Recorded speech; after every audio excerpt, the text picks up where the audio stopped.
Today we're going to be taking a look at the top 25 vintage football cards sold on eBay July of 2024. A few of the parameters for you guys: no duplicate cards. Although if there's an autograph or a variant, I do allow that. Graded and raw cards are accepted. And every card has to be earlier than 1986. That is the artificial cutoff date that I consider vintage football.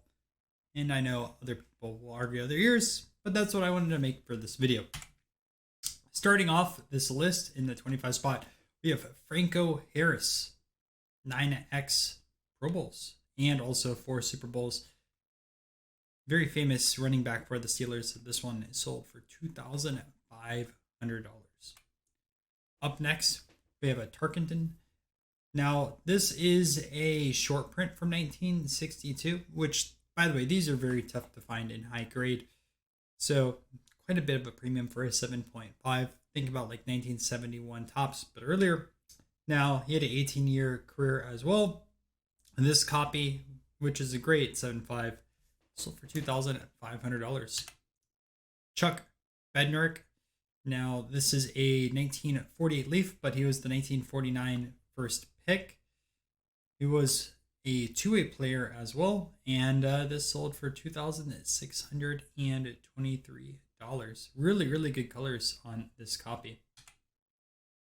A raw 1957 Johnny Unitas. This one sold for $2,700. It looked really nice in the listing.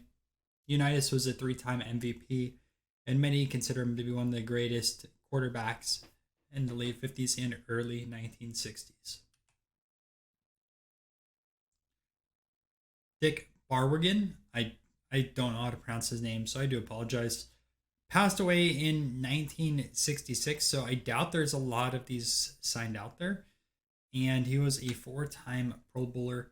This sold for $3,000. I'm sure someone's trying to build this 1950 Bowman autograph set. This has to be one of the tougher ones to find.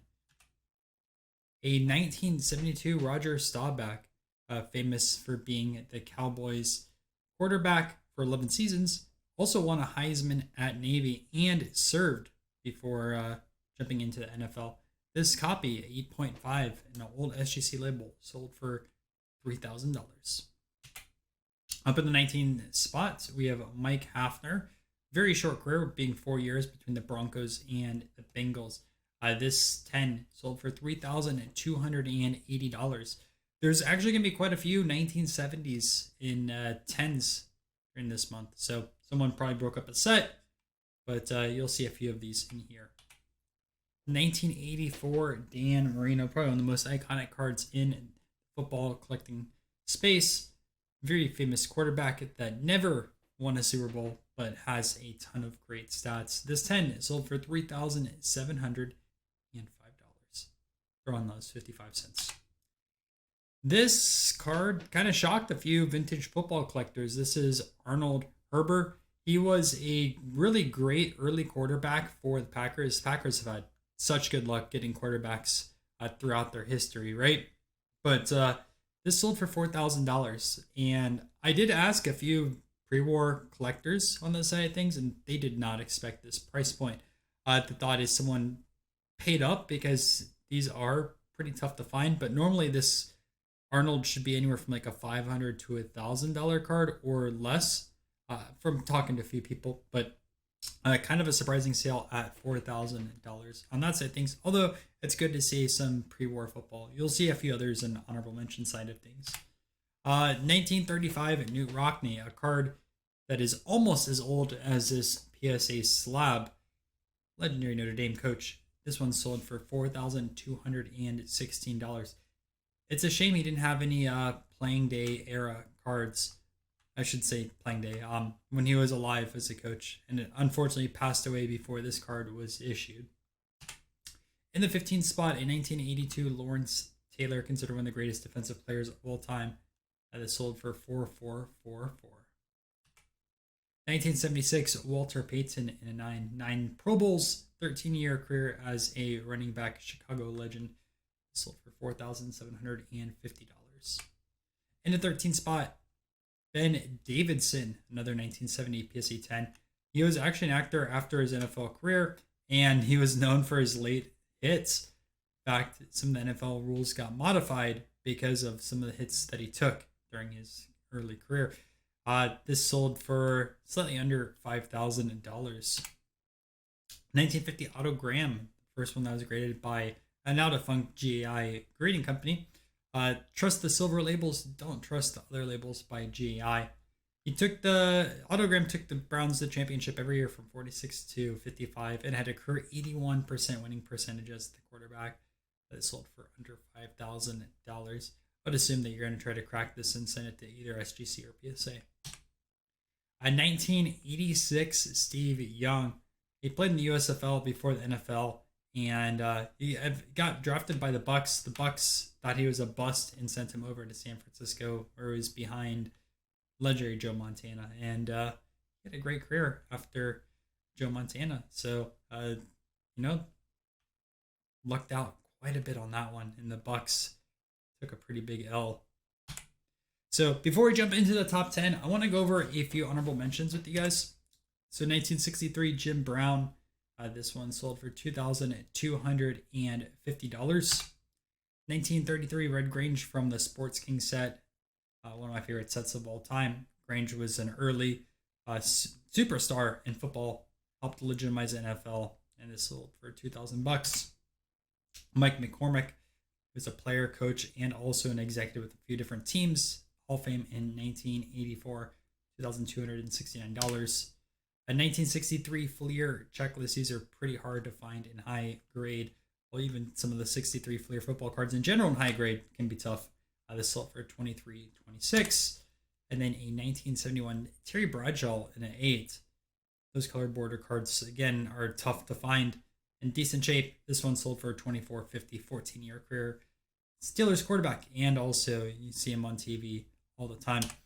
And I think this last honorable mention, but 1986 24-pack box, you can find Rice, Young, White, and others in there.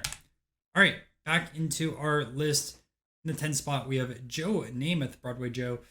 Only won he was the quarterback for the only Jets Super Bowl. This sold for $52.50, and Namath is not known to sign a lot of autographs.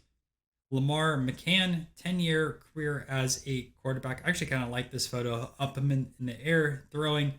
This sold for $5,900. Calvin Hill, another 1970 and a 10. 4-time Pro Bowler. First Cowboy to have 1,000 plus rushing yards in a season. Did that in consecutive years. This sold for around $6,800. 1986 Reggie White, 2-time Defensive Player of the Year, 13 Pro Bowls. Considered one of the best defensive players of all time. Probably top 10 list. $7,000. Bill Nelson, not to be confused with the ex-Florida Senator, had a career from 1963 to 72. Sold price $7,099. Joe Montana signed mint 9 autograph of a 10 from 1981 Topps. Widely considered top 5 quarterback of all time. This sold for $7,456. Gene Hickerson, 15-year career as an offensive guard. Hall of Fame in 2007. This sold for $7,776.76. 1958 Jim Brown rookie card. This one sold slightly under $8,000. And the centering on this set can be pretty tough. Even this one's off-centered. 1986 Jerry Rice, 9.5 centering. Stopped it from the quad 9.5s. Top 5 player of all time. Why they consider that. And he was lucky enough to have Montana and Young as his quarterbacks. Although I guess Jerry Rice also helped them out as well when you have one of the best wide receivers out there. $9,250 on this copy. And we're going to go into the number 1 spot. Well, Joe Namath again. This one had a near mint plus in the famous 1965 top set. This sold slightly under $10,000. So that's it for this video. Hope you guys enjoyed it. If you want to check out some other past football sales, those videos on the channel as well. And if you're new here, make sure to subscribe for more. Thank you, Paul, Giles, Alaska Picker, and Aaron Herbert for being channel members. And I will catch you guys in another video.